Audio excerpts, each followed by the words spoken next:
我们开箱一个 Pocket 3，比上一代足足的要晚了3年啊！看看它有哪些升级。下面开始拆箱。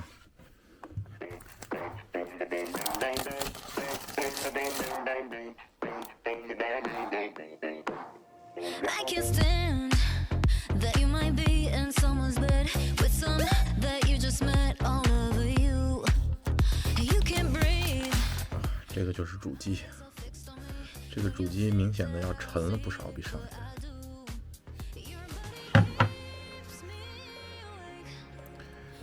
这个就是它的主机，明显的比上一代要大，要沉。撕膜，这是一块2英寸的屏幕，可以旋转。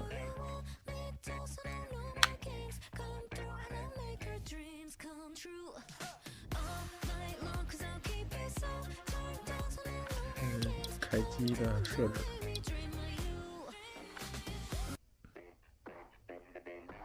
这样就正式的进入它的系统。Pocket 3它的开机呢，现在有2种方式，一种就是旋转屏幕，它就直接开机了；还有一种开机的方式就是直接长按这个键，它的摄像头就会直接也会启动。我们可以看到这一代从外观上看，最直观的感受就是这块屏幕非常的清晰，而且很大。相比于上一代来说的屏幕，真的是提升了不少。这一代呢，还是内置的一个就是这个摇杆，因为上一代呢是属于配件，添加这个摇杆，而且现在不需要在外接这个手柄啊之类的去连接麦克风，也是内置了。因为上一代也是需要单加的，现在也是增加了这个竖屏的模式，它就直接可以拍成这种9:16的格式。Siri 还有一个配件是这个1/4转接口，同时它上面还有一个这个 USB-C 的这个口。它这个添加也挺简单的，就是把这个口对好，往上一插就可以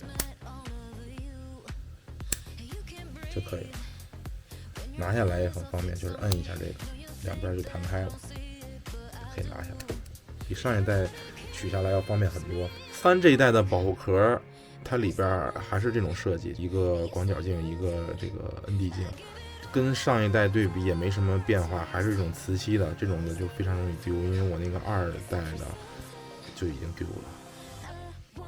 这个就是一个新老款的对比，大了不少，沉了不少。它的这个摄像头模组呢也是大了，然后屏幕也大了。正面呢 Pocket 3也是增加了这种防滑的设计，看上去更加有质感了。可以看一下这2块屏幕的对比，不管是大小啊还是清晰度，有天壤之别的差距。原来的这个屏幕，看这个手就很不好操作，去点每一个。现在的这个就是大了很多，像一个小pad一样，可以操作。这个是3代添加了一个1/4接口的底座，然后2代呢是有一个多功能手柄，它俩的高度基本上差不多。这样的话握持手感会更好一些。下面咱们准备带他们2个出去拍一下实景，看看室外拍出来的效果画质差多少。